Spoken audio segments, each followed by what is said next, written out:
Alléluia. Père éternel, je te remercie pour le privilège d'enseigner ta parole, Seigneur. C'est toujours un privilège de te servir, Seigneur éternel, dans toute capacité. Alléluia. Seigneur, je prie que ta parole nous pénètre, Seigneur éternel. Que ta parole nous transforme, Seigneur. Pas la parole d'un homme, pas les mots d'un homme, mais Seigneur, ta parole. Ta parole, elle est vérité, Seigneur éternel. Et que ta parole ce matin devienne réma dans le cœur de tes enfants ce matin ici, Père. Dans le nom de Jésus. Amen. Hallelujah. La parole de Dieu, elle est extraordinaire. Toujours un lien, toujours des liens. Souvenez-vous, à la Pâque, j'avais partagé sur la fameuse parabole. Puis un petit peu de ce que je vais partager ce matin, ça se rattache un petit peu à ça, les récompenses, le judgment seat of Christ, le tribunal de Christ. Le tribunal de Christ, il ne faut pas confondre avec le grand trône blanc du jugement des pécheurs. Le tribunal de Christ est uniquement pour les chrétiens. Amen? Et puis, on va parler un petit peu des couronnes. Mais juste un petit peu avant, ce que je vais vous enseigner finalement ce matin, c'est ce qu'on appelle l'eschatologie. Bon, un grand mot à 50$, OK? Finalement, ça vient du mot eschatos, qui est un mot grec qui veut dire dernier, et logos, qui veut dire étude. L'étude des dernières choses. L'étude de la fin. Amen? Parce que s'il y a un commencement à quelque chose, ça veut dire qu'il y a une fin à quelque chose. Amen? Alors, ce que je vous enseigne pour les érudits de la parole ce matin, c'est de l'eschatologie. Right? Mais je vais garder ça simple. Parce que la parole de Dieu, elle doit être comprise autant par un enfant que par un adulte. Elle peut être comprise par les enfants et par les adultes. Amen? Alors, vous vous souvenez un petit peu, j'avais parlé du béma. Le tribunal, quand on voit le tribunal de Christ, le mot tribunal, ça veut dire béma. Okay? C'est une des traductions. Puis je vous avais dit que aux Olympiques, position 1, 2, 3, ça, c'est le béma. C'est la place où on reçoit les récompenses. Amen? Une place où on reçoit. Alors, tout système de théologie a son eschatologie, c'est-à-dire, il y a un commencement, il y a une fin. Donc, l'eschatologie, c'est l'étude de la fin des temps. C'est la doctrine de la deuxième venue de Christ, la résurrection, les jugements, le millénium et les derniers états de tout ce qui se passe. Vous me suivez?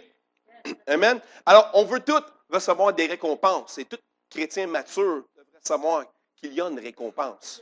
Il y a quelque chose pour chacun de nous.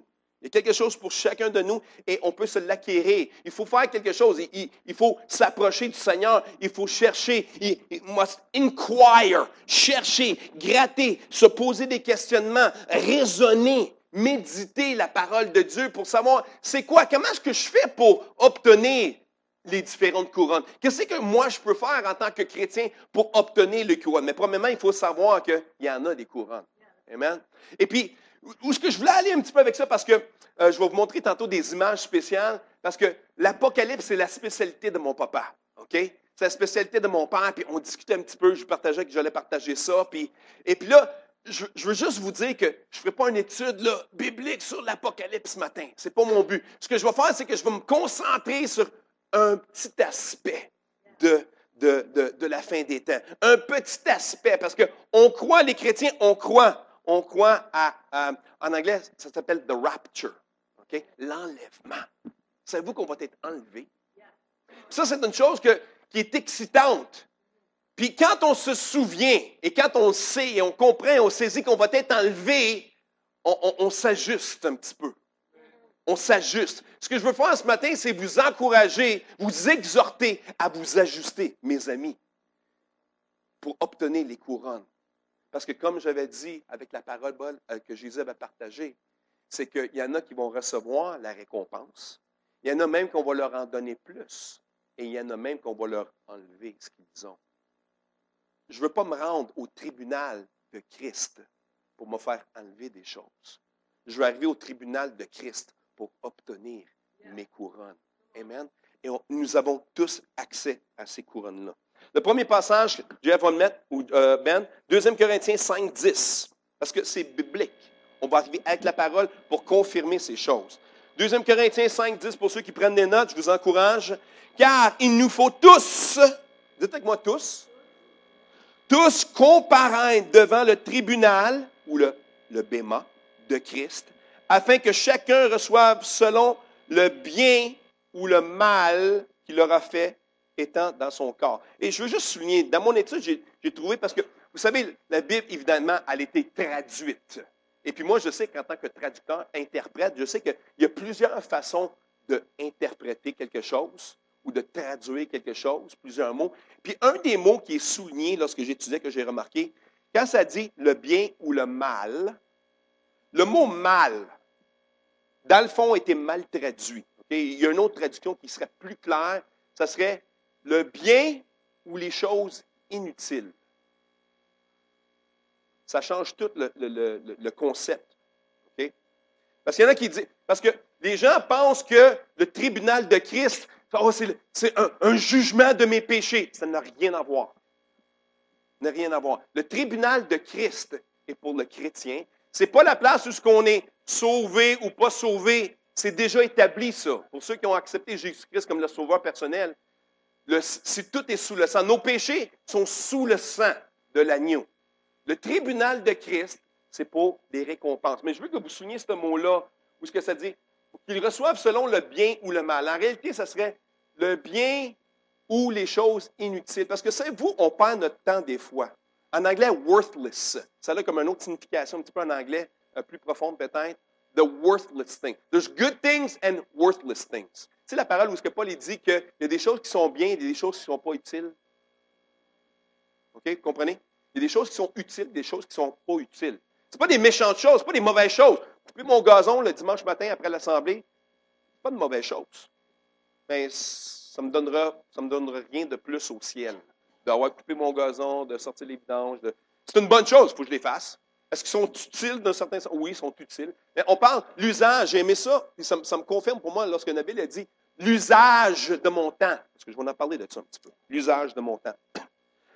Donc, 2 Timothée 2:5, excusez-moi aussi pour ma petite grippette,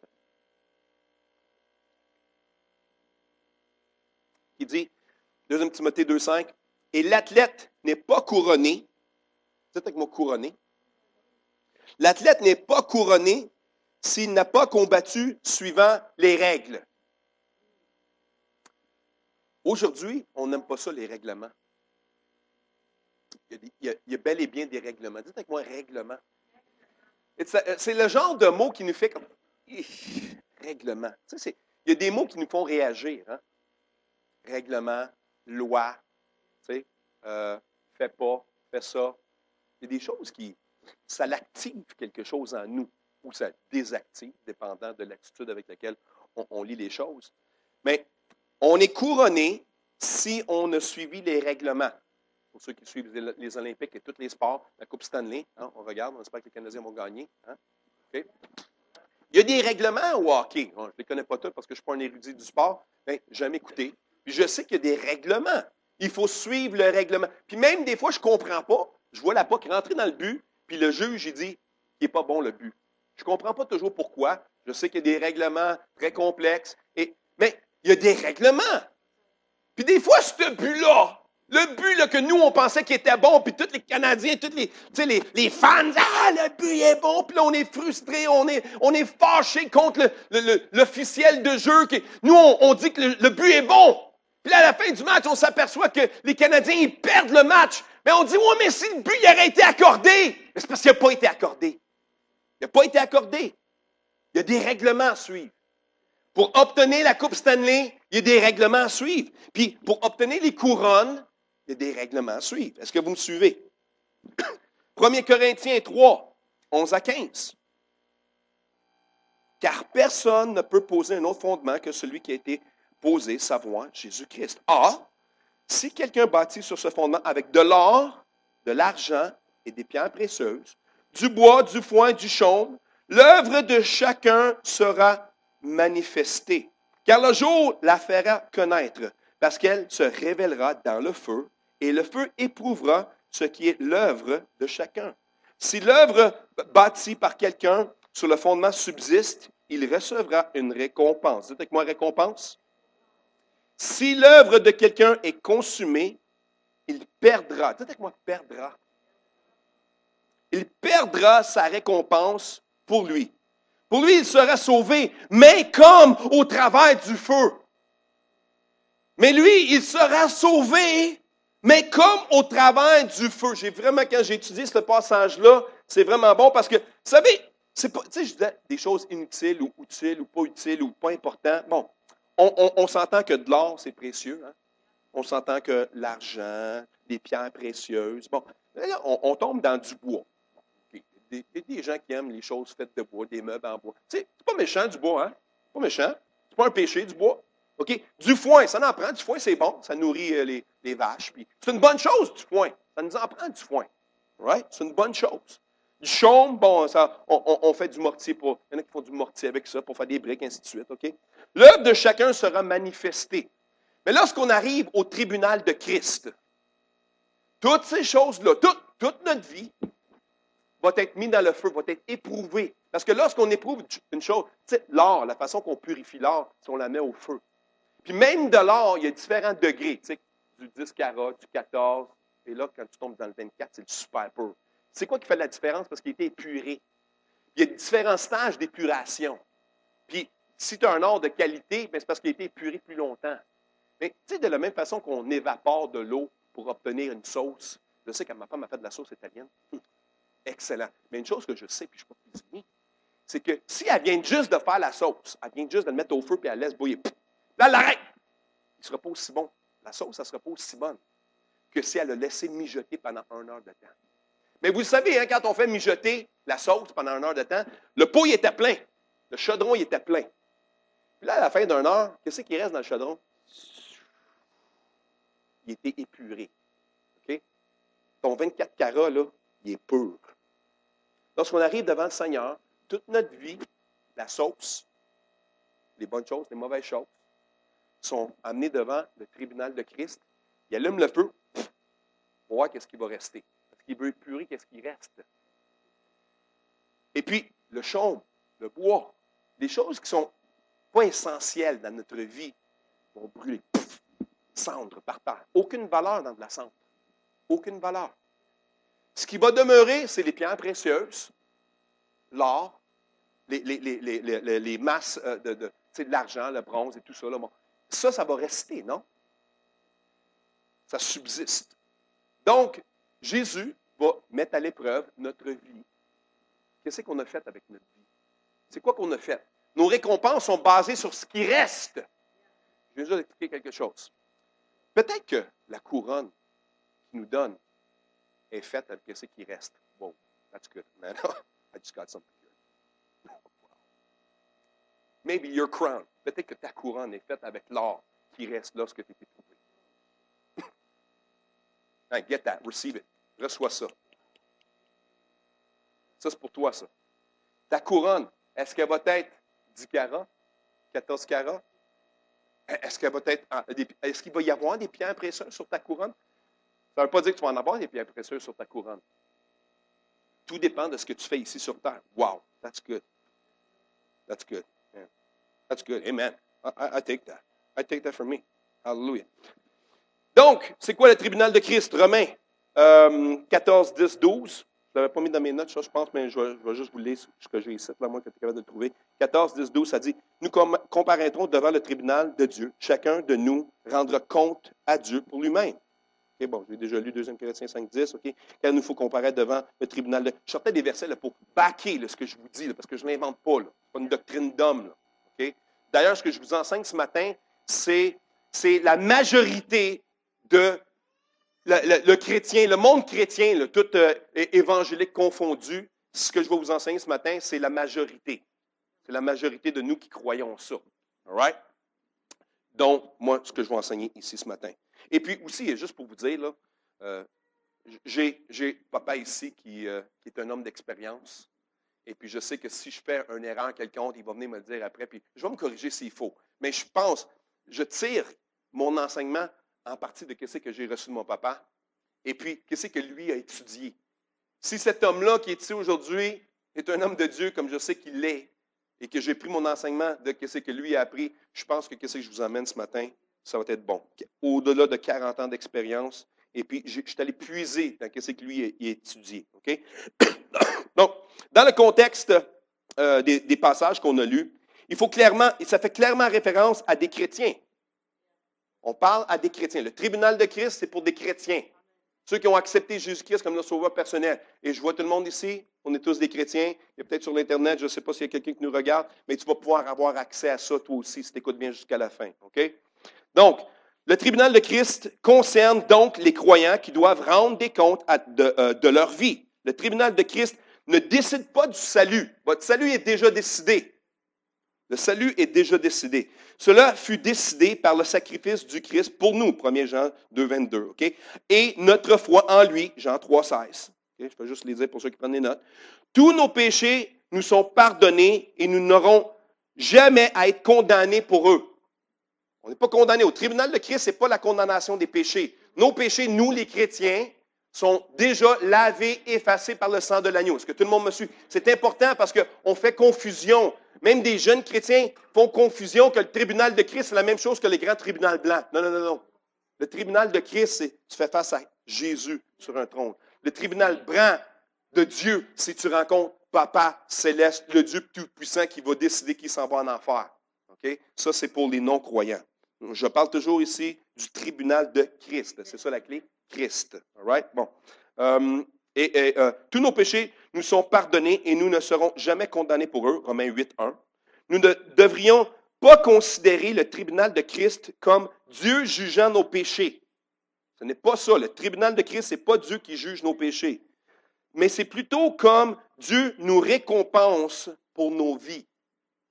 Notre vie utile. OK? Oui, comme disent les Écritures, nous devons rendre compte de nos vies. Nous devons en partie répondre de nos péchés commis. Toutefois, là ne sera pas l'emphase du premier tribunal de Christ. OK? Bon. Tout le monde suit jusqu'à date? Au tribunal de Christ, les croyants seront récompensés sur la base de leur service pour Christ. Puis là, je vais nommer différentes choses. OK? Puis je n'irai pas en détail. C'est pas, je veux faire un survol de cette partie-là. OK? Et vous allez voir avec l'image que je vais vous montrer tantôt. Bon. Donc, il va y avoir des critères. OK? Puis ceux qui prennent les notes pour les versets, 1 Corinthiens 9, 4 à 27, 2 Timothée 2, 5. Bon. Les critères du jugement seront probablement, OK, parce qu'il peut en avoir plusieurs, puis peut-être que je vais en manquer, mais il va en avoir sûrement d'entre celles que je vais proclamer ici. L'obéissance à la grande commission, Matthieu 28. OK, peut-être que je n'aimerais pas tous les versets, là, mais la victoire sur le péché, le contrôle de notre langage, hein? Jacques 3, 1 à 9. Comment on va traiter d'autres chrétiens? Ça va être probablement, puis j'ai tous des versets pour chacun de ce que je vais vous dire, comment qu'on va être jugé, comment que Christ va peser dans la balance, comment d'or qu'on va avoir lorsque tout va être épuré puis avoir passé au feu, va être déterminé par ces quelques points-là. Comment est-ce qu'on a traité d'autres croyants? Hébreux 6, 10, Matthieu 10, 41, 42. Comment est-ce qu'on a exercé l'autorité sur les autres? Parce qu'on a tous une autorité, on a une influence, un cercle d'influence. Comment est-ce qu'on utilise cette influence-là? Comment est-ce qu'on utilise cette autorité, ce pouvoir-là? Est-ce que c'est un abus de pouvoir? Ou c'est une bonne autorité? C'est un bon roi, une bonne personne qui veut aider les autres à grandir, ainsi de suite. OK, je fais juste toucher. OK? Ce que David a dit tantôt, notre emploi du temps. Savez-vous qu'on va être jugé pour notre emploi du temps? Qu'est-ce que tu fais avec ton temps perdu? Qu'est-ce que tu fais avec ton temps lorsque tu es à ta maison et que tu ne fais rien, puis que tu pourrais faire quelque chose? Tu sais, des fois, puis écoute, ça c'est tout le monde, je m'inclus là-dedans, hein, je suis le premier. Là, quand je suis à la maison et que je ne fous rien, en bon québécois, ça n'arrive pas souvent, mais des fois ça m'arrive. Ou ce que je m'évache sur mon sofa puis ça me tente de rien faire, comme même pas lire la parole, pas prier, pas rien. Des fois, j'ouvre la TV juste pour rien, tu sais, juste pour zone out. Tu sais, je vais être jugé pour ce temps-là. Nous allons être jugés pour ce temps-là. Comment est-ce qu'on emploie nos talents et nos dons? Je vous ai parlé, ça fait une couple de semaines que je vous parle de ça. Là. Nos talents, nos dons. Qu'est-ce que tu fais avec? Tu es un musicien. Tu es un chanteur. Tu as des capacités, des talents cachés. Je sais, il y en a toujours. Il y a toujours des talents cachés dans l'Église. Je suis toujours surpris lorsque je vois quelqu'un tout d'un coup qui va en avant et que, oups, un talent que je n'aurais jamais su et démontré devant tout le monde. Puis là, je me pose tout le temps la question, mais pourquoi ils n'ont pas investi leur talent quelque part? Parce qu'il y a du monde qui ne veulent pas investir leur talent. Il y en a qui savent qu'ils ont des talents, et puis à cause de des chaînes qui les lient, ils sont liés par la gêne, la timidité. J'en étais un de ceux-là, moi.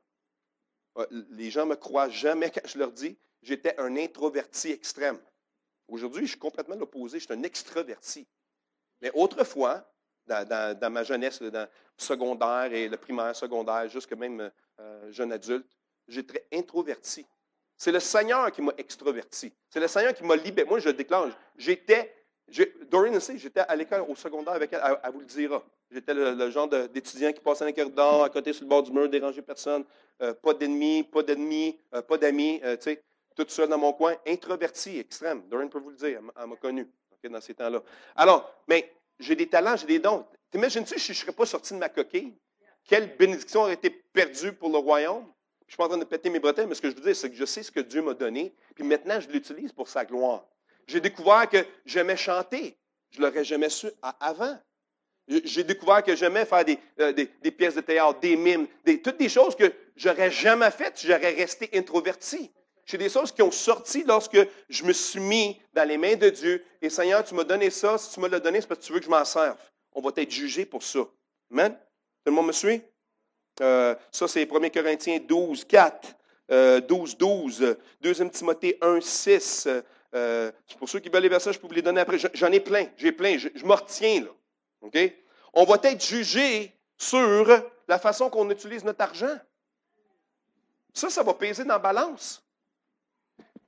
Ça va peser dans la balance. Souvenez-vous de la femme, la veuve, qui a donné 2 pence, 2 cents. Dans le tronc, ça dit, dans le tronc de l'église, du temple. Puis, Jésus a remarqué les 2 cents qu'elle a donnés. T'en as combien de cents, toi, dans ton petit compte de banque? On a combien?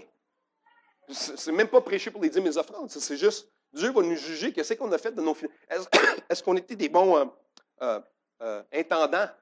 Est-ce qu'on était des bons intendants? La façon, où on l'a-tu flambé notre cash? On l'a-tu flobé dans le fun? On voulait avoir du fun. Moi, je ne reviens pas à chaque fois que je vois les témoignages de ceux qui gagnent la 649. Savez-vous que la plupart des gens qui gagnent ces gros lots-là, après une couple d'années, ils redeviennent pauvres? Parce qu'ils ont 1 sur 10.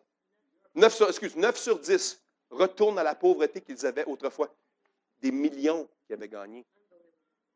Ou qui ne savent pas gérer. J'ai lu dans le journal cette semaine, le journal de Montréal, cette semaine, une femme avait gagné 8,5 millions. Elle a tout perdu par des fraudeurs. Elle était mal conseillée. Mais, tu sais, si elle avait une notion de quelque chose, peut-être, tu sais, elle aurait cherché, elle aurait bien investi son argent, je ne sais pas. Mais bref, c'est qu'il y a quelque chose. Ils disent que quand tu prends un millionnaire, tu y enlèves tout son argent, il va redevenir millionnaire. Parce que c'est l'attitude qu'il a. Ce n'est pas le fait qu'il est millionnaire, c'est parce qu'il a appris comment gérer, il a appris comment être un intendant de ce qu'il a reçu. C'est pour ça souvent qu'on entend parler des millionnaires qui font faillite, deviennent millionnaires, font faillite, deviennent millionnaires, font faillite. C'est quoi? C'est parce que malgré qu'ils font faillite, c'est parce qu'ils osent essayer quelque chose, ils osent faire quelque chose que peut-être personne n'a jamais fait. Ils ratent, ils tombent. Mais savez-vous quoi? Ils ont appris quelque chose. Ils retournent dans le marché du travail, dans le marché financier. Ils refont parce qu'ils connaissent les clés du succès. Les chrétiens, on ne les connaît pas tous, ces clés-là. C'est dommage. C'est peut-être pour ça que les chrétiens, il y en a beaucoup qui vivent dans la pauvreté. Mais on va être jugé de ce qu'on fait avec nos finances. Ça, c'est 2 Corinthiens 9, 6, 1 Timothée 6, 17. On va être jugé selon pour le temps qu'on perd. Comment est-ce qu'on gère notre temps? De la même façon qu'on gère nos finances, on doit gérer notre temps. Amen. Psaume 90, 12, Éphésiens 5, 16. On va être jugé sur comment on souffre pour Jésus. Hein? Il faut souffrir pour Jésus? Oui, c'est biblique. Le plus que tu souffres pour Jésus, plus que ta couronne elle va peser en or. Tu sais, là, quand on se fait persécuter, quand on se fait rire de nous, c'est une forme de souffrance. Okay? Il y en a d'autres qu'on va voir, là, souffrance jusqu'à être martyr, là, mourir pour la cause de Christ. Ça, c'est l'extrême. Mais on va être jugé sur comment on souffre pour Christ. Ça, c'est où ça? Matthieu 5, 11, Marc 10, 29, Romains 8, 18, 2 Corinthiens 4, 17, 1 Pierre. Il y en a plein de versets. Là. Souffrir pour Christ. On n'aime pas souffrir pour Christ. Mais ça fait partie du jugement du tribunal de Christ. Tu veux-tu du 24 carats ou tu veux du 10, 14? Tu veux-tu des pierres précieuses? il faut souffrir. Il ne faut pas avoir peur, il ne faut pas être gêné de souffrir pour Christ. On est trop peureux, les chrétiens. On est des petits agneaux, là, des petits agneaux. Mais il y a l'aspect lion. Sortez le lion. C'est bon, une fois de temps en temps, de ne pas toujours se laisser. Je pense qu'il y a un aspect à, tu sais, quand on dit tourner la joue, tendre la joue droite pour, tu sais, être soumis, puis laisser, tu sais. Puis il y a d'autres choses que je crois que le lion, il doit sortir. Amen? Puis il faut qu'on sorte. Il faut qu'on sorte. On va être jugé pour la course que Dieu nous donne à courir, parce qu'on a tous une course différente. Hein? On a des appels différents. Dieu nous a donné des différents talents. Puis Dieu va nous juger sur l'efficacité de notre course. Comment est-ce que tu as couru? Jusqu'où est-ce que tu t'es rendu? On va rendre compte à ça. Dieu va dire, mon plan original, c'était que je voulais que tu rentres de point A à point B, puis tu t'es rendu juste à point A et demi. On va être jugé pour ça. Il y en a qui ont peut-être dévié, ont sorti de la, tu sais, le chemin étroit qui mène à la vie. Mais peut-être qu'il y en a qui vont sortir du chemin un petit bout. Il y en a peut-être même qui vont complètement, je parlais de ça avec quelqu'un, que peut-être même qu'il y en a qui vont complètement dévier, vont complètement faire fausse route. Tu sais, les chrétiens qu'on a tous connus, les chrétiens qui étaient forts dans le Seigneur. Puis là, tout d'un coup, 10 ans plus tard, tu apprends, ils sont plus dans le Seigneur, ils ne servent plus, ils ne sont plus à l'Église, ils ne veulent rien savoir. Ils ont été brûlés, mais ils ont tellement été brûlés qu'ils décident de plus. Ils mettent la pénalité sur Dieu, puis ils refusent de tuer Dieu. Imagine eux, lorsqu'ils viennent devant Dieu. Wow. Ça, c'est une autre affaire, c'est un autre ligne. Mais on va être jugé sur combien d'âmes on amène au Seigneur. Je me souviendrai toujours de la prêche de ma femme, elle l'a prêché ici aussi, je me souviens. Le plateau. On veut-tu venir devant le roi des rois avec un plateau avec une fraise dessus? Souvenez-vous de cette prêche-là? Ma femme a fait ça ici. Oui, mais tu l'as déjà fait ailleurs. Je t'ai déjà vu prêcher ça. Avec un plateau. On va venir avec un plateau. Il y en a qui vont rentrer avec un plateau. Il y en a qui vont dire, hey! Saint-Pierre, ouvre les portes plus grandes, j'ai du monde! Ça va être style Billy Graham. Billy Graham, Pierre, ouvre les portes plus grandes! Lui, il va falloir que ça ouvre grand. Là. On s'entend? Okay? Il y en a d'autres qui vont juste rentrer avec un plateau avec une fraise. J'ai amené un âme, Seigneur. Imagines-tu la personne qui a amené Billy Graham au Seigneur? Elle était grosse, la fraise. OK? On a tous une part dans ce qu'on fait lorsqu'on amène quelqu'un au Seigneur. Tu sais. J'ai une part quand je prêche la parole, puis que je fais un appel au salut, puis que la personne vient avant, accepte le Seigneur, mais la personne qui a amené cette personne-là à l'Église, elle a une part là-dedans aussi, non? Dieu est juste, right? Il ne va pas juste dire, c'est Pasteur Mike qui a prêché, fait que c'est lui qui a couru. Non, non, non, non, non. Non. On a une part tous là-dedans. Lorsqu'on sème dans les puits, OK? Lorsqu'on sème, on a une partie, on a une portion de la. Il y a un certain intérêt qui nous revient. Amen? Parce qu'on a investi de l'argent, on l'a mis en banque céleste, puis on a un retour dessus. On a tous un petit peu un retour là-dessus. All right? C'est une des façons. La façon qu'on contrôle notre vieille nature, ça c'est ma parole. Est-ce que vous laissez votre vieille nature vous contrôler, vous dominer, ou est-ce que vous dominez votre chair? La parole a dit assujettir sa chair, assujettir tes émotions. Tu sais, il y en a qui sont plus comme, je dirais, des combattants, puis il y en a qui sont plus mous. Il y en a qui sont plus colériques. Parce qu'on vient devant le Seigneur. La colère, ce n'est pas nécessairement une bonne chose. Malgré que Jésus a viré les tables à l'envers, je pense qu'une sainte, la parole a dit une sainte colère. Mais moi, je parle de la colère qui est incontrôlable, où est-ce que tu brises tout, la colère de la chair. Là, OK? Il faut soumettre ça. Il faut soumettre ça. Est-ce que tu as mis ta vieille nature sous contrôle? OK? 1 Corinthiens 9, 25, 2 Timothée 2, 15. Bon, OK. Comment est-ce qu'on réagit à la tentation? On est tous tentés. Jésus a été tenté, il a été tenté jusqu'à même à la croix. Sur la croix, accroché, les clous des mains, des pieds, la couronne, le sang qui coule. Il a été tenté. Si tu es le Fils de Dieu, descends! C'était une tentation, ça, non?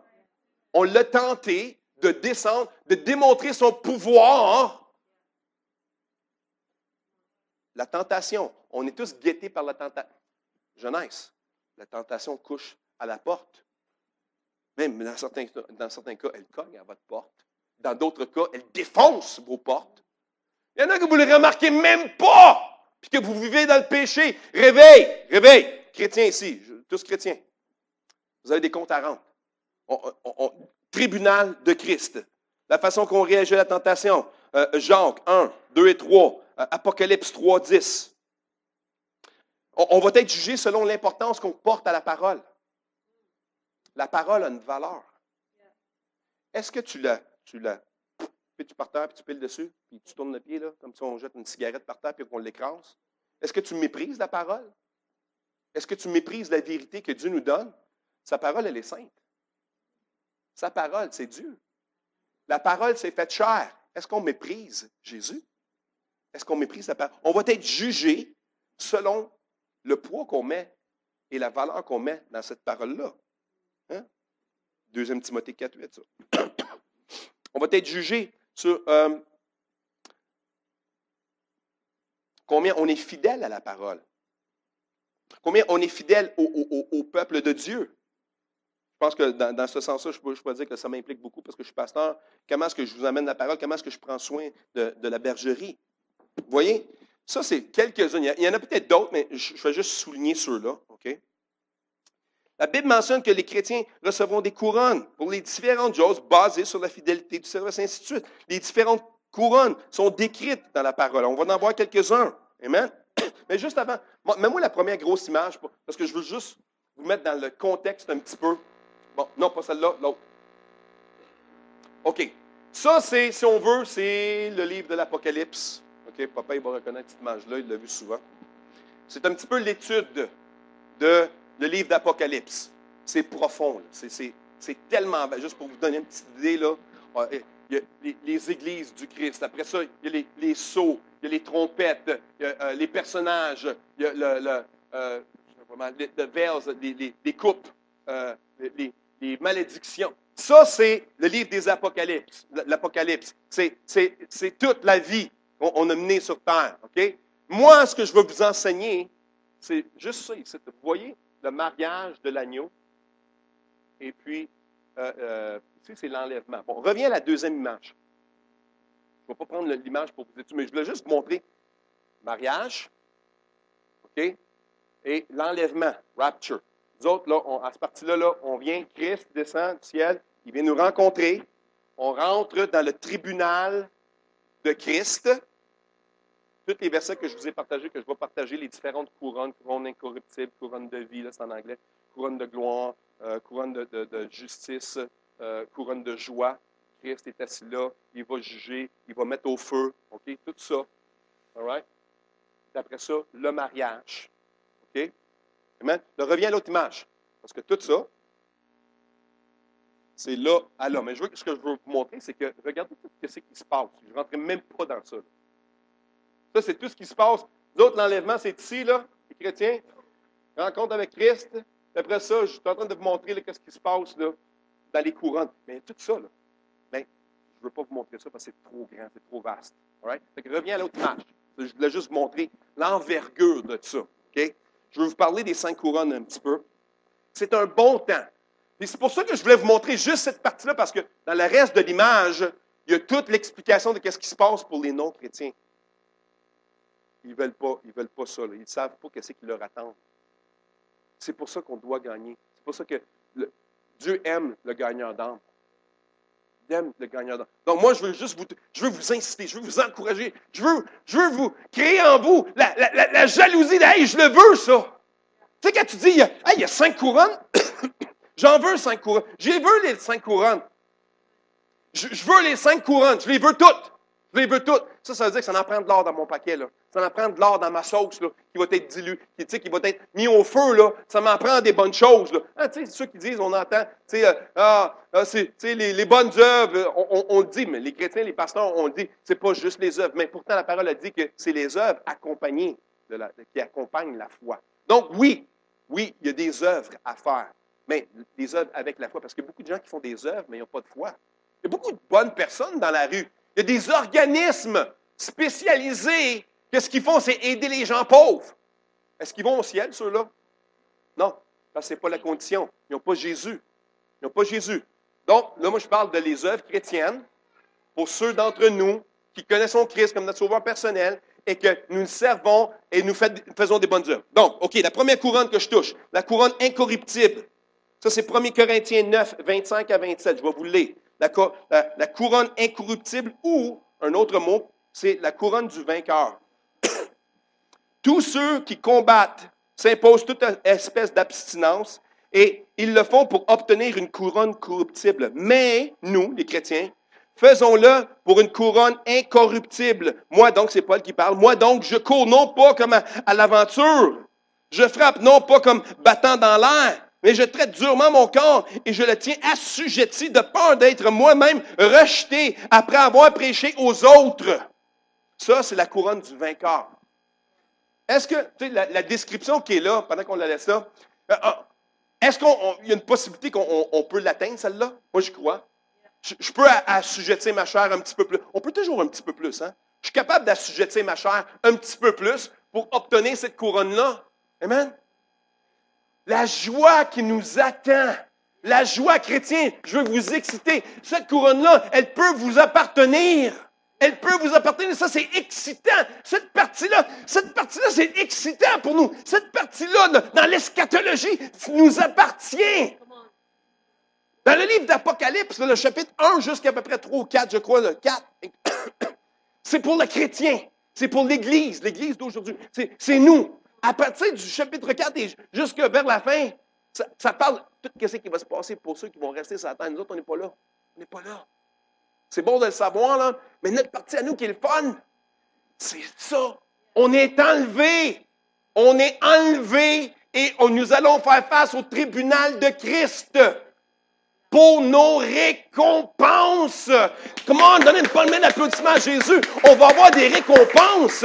Moi, j'en ai, je sais, je suis sûr que j'en ai. Je ne sais pas pour vous, mais moi, j'en ai. Et je les veux. Je les veux. Je peux l'avoir. OK, c'est quoi qu'il faut que je fasse? Mais il faut que j'assujettisse ma chair un petit peu plus. Il faut que je cours pour la gagner, la course. Il faut que je cours jusqu'à la fin. Il y en a qui lâchent avant la fin. Souvenez-vous, Jésus avait dit, il l'a dit. À ceux à qui auront reçu, même, j'enlèverai que c'est qu'ils auront reçu. Cours jusqu'à la fin. Mon papa, il court encore. Il court encore. Il court encore. Il court. Maman court encore. Il court vite. Il court plus vite que des petits jeunes ici. Dans l'esprit, il court. Papa, cette couronne-là, je suis sûr que vous allez l'avoir. Vous allez avoir cette couronne-là, c'est sûr. Wow! Cette couronne-là, elle leur appartient. Et quelques-uns d'entre nous qui vont persévérer. Lâchez pas! Lâchez pas la course! Lâchez pas! Il y a une couronne! Il y a une couronne! Il y a une couronne pour nous. On doit courir, cours jusqu'à la fin. Je me souviens toujours, ton ami Pastor Lorraine, elle a fait le triathlon, man. Triathlon à Hawaï, the big Iron Man. Le Iron Man là, qui se passe à Hawaï, là, le grand, l'original. Elle n'avait jamais fait ça de sa vie. Elle s'est entraînée des mois. Elle ne savait même pas nager. Puis une des phases du triathlon, c'est la nage dans la mer, avec des requins, et toutes sortes de poissons. Moi, j'ai vu face à face un barracuda. Un barracuda, ça l'attaque l'homme. Okay? Puis j'étais en plongeon à Cuba, au Mexique. Puis j'étais dans une belle baie. Wow, l'eau est bleue, l'eau est claire. Elle est tellement claire que tu vois là. Le barracuda, je dirais qu'il était pas où ce que Nabil était. Puis il avait de l'air gros d'où ce que moi j'étais. Imaginez s'il serait venu bien proche de moi. Puis ça a des dents comme des lames de rasoir. C'est comme c'est un poisson qui est très long, très étiré, très rapide. C'est un prédateur. Okay? Anyways. Courez, incorruptible. All right. La couronne de vie ou la couronne des martyrs. Apocalypse 2:10. Ça dit, ne crains pas ce que tu vas souffrir. Voici le diable jettera quelques-uns de vous en prison. Quelques-uns de vous en prison, afin que vous soyez éprouvés. Dites avec moi éprouvés. Et vous aurez une tribulation de 10 jours. Sois fidèle. OK, attends un petit peu là. Sois fidèle jusqu'à la mort. Il faut prendre une gorgée. Okay? Quoi? Jusqu'à la mort? Jusqu'à la mort. Jésus, c'est Jésus qui dit ça. Là. Tu vas être mis en prison, tu vas être éprouvé, mais reste jusqu'à la mort. Résiste jusqu'à la mort. Puis, j'ai déjà lu un bouquin, c'était sur des martyrs. Des différents témoignages. Maud, tu t'en souviens, je te l'avais prêté une fois, puis il était touché, on pleurait, on lisait toutes sortes d'histoires incroyables des martyrs qui meurent pour la cause de Christ. Et puis, wow! Sois fidèle jusqu'à la mort. Je te donnerai une couronne de vie. Wow! Je voudrais croire qu'il n'y a personne ici qui va vivre ça, mais il y en a qui le vivent. Il y en a qui le vivent, même aujourd'hui, il y a des martyrs. Il y a des gens qui meurent pour leur foi. La troisième couronne, la couronne de gloire ou la couronne des anciens. OK? La couronne, dans d'autres versions, ça dit ceux qui enseignent. Celle-là, c'est celle-là qui m'a fait pleurer. Parce que quand j'ai lu ça, j'ai réalisé, hey, c'est moi ça. C'est là que je me suis mis à penser un petit peu plus en profondeur. Hey, je vais avoir une couronne. Je vais avoir des couronnes. 1 Pierre 2, 5 à 4, ça dit, paisez le troupeau de Dieu qui est sous votre garde. Non par contrainte, mais volontairement, selon Dieu. Non pour un gain sordide, mais avec dévouement. Non comme dominant sur eux qui vous sont échus en partage, mais en étant les modèles du troupeau. Et lorsque le souverain pasteur paraîtra, vous obtiendrez la couronne incorruptible de gloire. Moi, je vois ma description là-dedans. Ça, c'est moi, ça. J'espère que vous pouvez vous retrouver à quelque part dans un de ces couronnes-là. Celle-là, elle m'amène des larmes aux yeux. Je vais l'avoir, cette couronne-là. Moi, je vais l'avoir, cette couronne-là. Aspirez à ces couronnes-là. Papa, vous allez le recevoir, cette couronne-là. Hein? Honey, you're going to get that crown. Il y en a ici que vous allez l'avoir, cette couronne-là, parce que vous prenez soin. C'est pas juste le pasteur, là. Oui, ça s'appelait comme... Mais c'est large, ça, là. Ça parle des gens qui enseignent aux autres. Laisse-les Sébastien. Couronne, vous allez l'avoir. Il y en a ici qui vont l'avoir, cette couronne-là. Puis il y en a d'autres qui vont la manquer, cette couronne-là, parce que vous n'osez pas déclarer, parler ce que Dieu a déposé dans votre cœur. Vous ne parlez pas, vous n'exposez pas votre foi, vous n'enseignez pas, vous ne partagez pas. Vous allez peut-être en avoir d'autres, mais celle-là, vous ne l'aurez pas. Mais je veux vous encourager à aspirer à l'avoir. Aspirer à l'avoir. Prenez soin des autres. C'est pour ça qu'on veut faire des mingles. Prenez soin des autres. Tu sais, des fois, il faut prendre soin. Il y en a qui ont des frères et des sœurs ici. Vous prenez soin de ta sœur. Prends soin de ta sœur. Prends soin de ton frère. Prends-en soin de ton frère. Prends-en soin de ta sœur. Hein? Ça se pourrait. Ça pourrait que tu l'aies, celle-là. Fais-la comme il faut, ta job. Fais pas semblant. La couronne de justice. 2 Timothée 4, 8. Ça, c'est la couronne de justice, c'est la couronne pour ceux qui auront aimé son avènement. 2 Timothée 4, 8. Désormais, la couronne de justice m'est réservée. Le Seigneur, le juste juge, me la donnera dans ce jour-là. Et non seulement à moi, mais encore à tous ceux qui auront aimé son avènement. Est-ce que tu as hâte à son avènement? As-tu hâte à sa venue? Son avènement, c'est sa venue. Okay? Il y a des gens qui regardent, j'ai toujours entendu aimer le témoignage de ceux qui disent, qui regardent dehors de la fenêtre, « Ah, Jésus ne revient pas aujourd'hui. » Mais comment il fait? Une petite vieille. Ah, ouais, c'est ça. Ah, je regarde, le Seigneur ne revient pas aujourd'hui. Comment ça? Comme tu sais ça? C'est parce qu'il n'y a pas de nuage dans le ciel. La parole dit que Jésus revient sur un nuage. Cette petite vieille-là, elle attend. Elle attend, elle a hâte à son... Combien ont hâte à son avènement? Pas juste parce que tu ne veux pas payer tes dettes à la banque, OK? Mais parce que tu as hâte. J'ai hâte à son avènement. Je sais que j'ai celle-là aussi. J'ai hâte. J'ai hâte à ce jour de gloire glorieux. J'ai hâte que Dieu manifeste sa puissance. J'ai hâte que le lion de Juda revienne. Parce qu'il revient. Il revient. Puis quand il va revenir, c'est pas l'agneau qui revient. C'est le lion. Imposer la justice du royaume de Dieu. Est-ce que tu as hâte à son avènement? Est-ce que tu as hâte à son retour? Ou c'est-tu comme, Seigneur, comment, tu sais, je peux-tu pécher un petit peu plus? Je peux-tu me rendre jusqu'à... Tu sais, il y en a qui, je partageais avec quelqu'un, jusqu'à combien? Jusqu'à où? Jusqu'à où? La frontière est là, le péché est juste là. OK? Ça, c'est le péché. Ça, c'est la sainteté.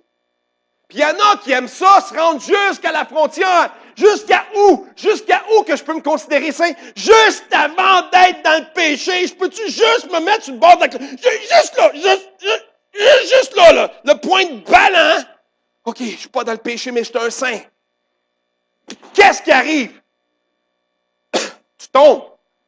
Tu tombes parce que si tu oses t'approcher du bord de la clôture de cette façon-là, c'est parce que tu n'as aucun respect Tu n'as aucun respect de ce que Dieu te dit. Éloigne-toi du péché du plus loin que tu peux. Si je la vois encore, la clôture, c'est parce que la tentation est encore là. Éloigne-toi de la clôture. Détourne-toi. S'il vous plaît, chrétiens, écoutez la parole de Dieu. Il ne faut pas tenter le diable. Faut pas, je veux voir, hey, je suis un bon chrétien, je veux jusqu'à où que je peux me rendre avant d'être dans le péché. Un petit verre, une petite cigarette, une petite fille, un petit gars. Hein? Un petit péché mignon. Juste là, comment, Seigneur, je suis encore saint. Je me retiens, guys, je me retiens. Je vais aller à l'autre parce que... Aimer sa venue. Attendez son avènement. Oh, il faut que je revienne là. Si tu es là sur le bord de la clôture, c'est parce que tu ne cherches pas à l'attendre, ton Seigneur. Tu ne l'attends pas. Tu ne l'attends pas parce que si tu l'attends, tu ne te mets pas sur le bord de la clôture comme ça. Tu ne te mets pas dans la gueule du lion. Quand est-ce qu'on va comprendre ça? Moi, ça me fâche au plus haut point une sainte colère, j'ose espérer, Seigneur. Pardonne-moi, c'est les autres. Mais ceux qui se mettent dans la gueule du lion, comme on dit en bon québécois, qu'est-ce que tu fais là? Qu'est-ce que tu fais dans la gueule du lion? Qu'est-ce que tu fais là? Examine ta vie, examine tes jours, examine tes soirs. Hein? Le péché sort le soir, la noirceur. Hein? Examine ta vie, chrétien, examine ta vie. Examine ta vie, tu ne veux pas perdre ça, tu ne veux pas le perdre. Man. 5e couronne, la couronne de joie. Ou la couronne des gagnants d'âme. Nabil, je suis sûr que tu l'as, celle-là. Hein? Je suis sûr que tu l'as. Sébastien, je suis sûr que tu l'as. Les gagnants d'âme, ici, je suis sûr qu'ils vont l'avoir. La couronne des gagnants d'âme. La couronne de joie. La couronne de joie, c'est une joie X. Tous les gagnants d'âme vont vous dire, Nathalie, en arrière de la caméra. Ah, c'est une couronne de joie qui t'attend. Je sais, tu es un gagnant d'âme à cœur. Il y a tellement de joie à ceux qui amènent des âmes au Seigneur. Il n'y a rien. Il n'y a pas une plus grande joie. Il n'y en a pas. Il n'y en a pas de plus grande joie que d'amener un âme au Seigneur. Il n'y en a pas. Tu veux une adrénaline rush? Hein? Va pas te promener dans une Lamborghini à 200 000 à l'heure. Sauve un âme. Sauve un âme. C'est bon, la Lamborghini à 200 000 à l'heure. C'est correct. J'aimerais ça l'essayer moi aussi, d'ailleurs. Hein? OK? J'aimerais ça, mais c'est une chose inutile. Dites avec moi, inutile. Ça, c'est pas dans la balance des récompenses. Ça ne l'est pas. C'est cool. C'est le fun. Je veux le faire aussi. Si j'ai le temps de le faire, si j'ai l'opportunité, je vais vous dire, je vais le faire. Je vais le faire. Est-ce que je veux sauter en parachute encore? Oui, j'aimerais ça. Le faire encore. Je vais le faire avec ma femme.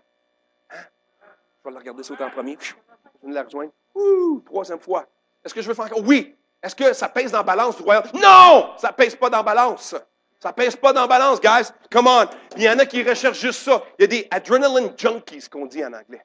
Il y a des gens que tout ce qu'ils cherchent, c'est de l'adrénaline. Savez-vous qu'il y a du monde, ils mettent leur vie en péril et en danger juste parce qu'ils veulent ce trip-là. Puis le problème, c'est qu'à chaque fois, c'est que tu deviens un petit peu plus immunisé à ça parce que tu deviens habitué à cette drogue-là. C'est une drogue que le corps, le cerveau produit. It's fight or flight. C'est pas une protection. Mais il y a des gens qui abusent ça.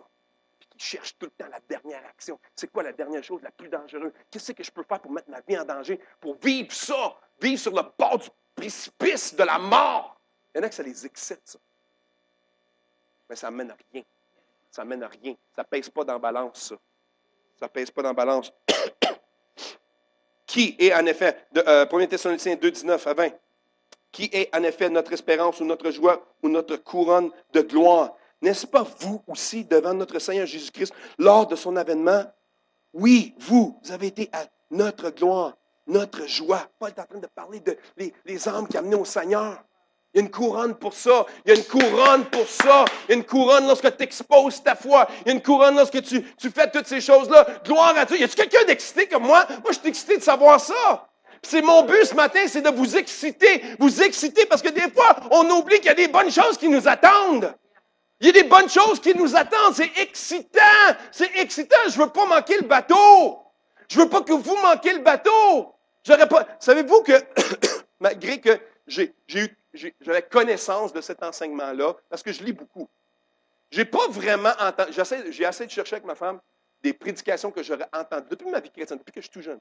J'ai jamais entendu Ça, prêcher à l'Église, le dimanche matin. Disons que souvent, c'est le genre d'étude qui est amené le mercredi soir. C'est juste les érudits, les capotés de la parole qui veulent étudier la parole. C'est les genres d'études qui se fait profondeur. Papa, il va rentrer dans la profondeur de la parole, puis il va enseigner ça de fond en comble, de A à Z. Mais dans la classe, il va se retrouver souvent juste peut-être, combien de personnes qui venaient dans ce temps-là? 25. Puis pourtant, pourquoi qu'on ne l'entendait pas à l'Église? Ça? Alors, je me suis dit, c'est pour ça que je vous amène ça ce matin, parce que c'est pas juste pour les érudits de la parole, c'est pour nous. Amen? Jacques 1,12, ça dit, un bon résumé de la vue que nous devons avoir du tribunal de Christ, c'est heureux est l'homme qui demeure ferme dans l'épreuve, car après avoir prouvé sa fermeté, il recevra la couronne de victoire, la vie éternelle que Dieu a promis à ceux qui l'aiment. Finalement, on souffre ici sur terre pour toutes sortes de raisons. Des raisons, on s'inflige nous-mêmes. Hein? Il y en a qui s'infligent des problèmes. Il y en a qui aiment ça se fouetter. Là. Tu sais, hein? Des gens qui s'infligent, ils se fouettent jusqu'au sang. Hein? Ils s'infligent des meurtrissures, croyant que ça va les apporter au ciel. Il y en a que vous vous infligez peut-être pas le fouet, mais tu t'infliges la gueule du lion. Je vais voir, je suis un bon chrétien, je vais amener toutes les filles dans le club, je vais les amener au Seigneur. Le beau bonhomme, tu vu, il est beau, il est sexy, il est hot, je vais l'amener au Seigneur. Pff. Moi, ça fait des années que je suis dans le Seigneur, puis je fais juste commencer à considérer de peut-être aller m'asseoir dans un bar avec un autre chrétien pour aller être un témoignage, une lumière. Je ne me mettais pas le pied dans un lieu sale comme ça, à moins que le Seigneur me demanderait de le faire particulièrement, puis je crois que ce n'est pas tous qui sont appelés à faire ça. Amen? Viens pas me dire que tu vas dans un bar pour évangéliser le monde quand tu n'es même pas capable de venir à l'église le dimanche matin d'une façon fidèle. Come on, guys. I'm trying to be nice, man. But it's hard. It's hard because, a pastor's heart, on veut voir la gloire de Dieu, mais c'est la vérité, man. On souffre ici sur terre toutes sortes de choses, on s'inflige, ou peut-être même c'est infligé par d'autres, ou peut-être que c'est juste les conséquences de ta folie, je vais être poli. Hein? Toutes les fois que tu n'es pas sage, lorsque tu sais que tu ne devrais pas être là, ou là, ou là, ou là, ou dire ça, ou ça, ou ça, ou regarder ça, ou ça, ou ça. On est tellement lax sur qu'est-ce qu'on laisse rentrer dans nos... The eye gate. The eye gate. Gate, open, close. Open, close. The ear gate. Open, close. Open, close. The mouth gate. Out, in.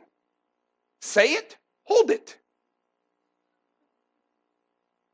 Puis on laisse rentrer les cochonneries, on sort des cochonneries, on pense des cochonneries, on a des cochonneries. Peuple de Dieu, ça, c'est pas supposé d'être nous, ça. C'est pas supposé d'être nous, parce qu'on est jugé selon ces choses-là. Chrétien, il faut se réveiller. On est dans les derniers temps. On n'aime pas l'entendre, on dit que le dernier temps, mon père dans son temps, ça fait des années, ça fait 50 ans qu'il dit que la fin des temps arrive. Mais on est plus proche aujourd'hui qu'on l'était de 50 ans. Ça en vient bientôt. C'est de plus en plus bientôt que ce l'était hier. Il revient, c'est sa parole, c'est sa vérité. Ça, c'est pas une fable. Ça, là, le monde chrétien croit à ça. Le monde chrétien, ces images-là, savez-vous, ça date de quand, les images que je vous ai montrées, les deux images? Là? Ça date de 1900. Il y a un homme de Dieu pieux, c'est un pasteur baptiste extraordinaire. Puis là, un moment donné, il s'est mis à enseigner là-dessus, puis là, il voyait que le besoin du corps de Christ, c'était d'apprendre ça. Puis finalement, il a spécialisé toute sa vie sur ça. Il a fait des images pour qu'on puisse comprendre. Et encore aujourd'hui, on se sert de ces enseignements. Lui, le bonhomme, il est mort. Mais son enseignement perdure encore aujourd'hui parce que c'est une fondamentale. C'est une doctrine de base acceptée par tous les chrétiens. En tout cas, la bonne majorité des chrétiens. Parce qu'il y en a qui vont m'écrire, m'ont dit, non, la majorité. On est dans la majorité. On n'est pas une minorité, là, dans ce que je vous ai enseigné. La parole de Dieu, acceptée de façon générale par tout le monde chrétien. Amen? Alors, cherchons. Mon dernier verset, Apocalypse 21, 4.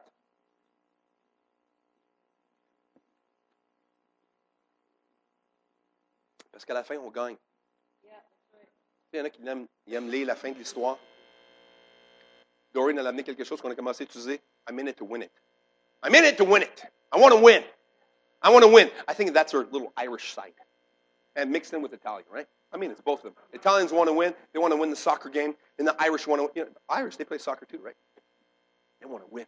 It's that feisty spirit. It's, come on, I want to win. I'm in this to win. Je veux gagner. Je suis pas un chrétien pour le fun, moi, là. Je suis pas ici pour le fun, là. Je suis pas ici le dimanche matin quand je pourrais dormir. J'aime ça dormir. Je suis ici le dimanche matin. C'est pas pour le fun que je suis ici, parce que j'y crois. Et ensuite, toute larme, tous leurs yeux et la mort ne sera plus. Il n'y aura ni deuil, ni cri, ni douleur, car les premières choses seront disparues. Ça, c'est la fin, là. Remarquez, là, 21. C'est la fin du livre, dernier chapitre. C'est où est-ce qu'on gagne? C'est où est-ce qu'on gagne? C'est parce qu'après le tribunal, puis toutes les choses qu'on a vues sur la grande image, après ça, il y a l'éternité. L'éternité, ça, c'est juste une partie.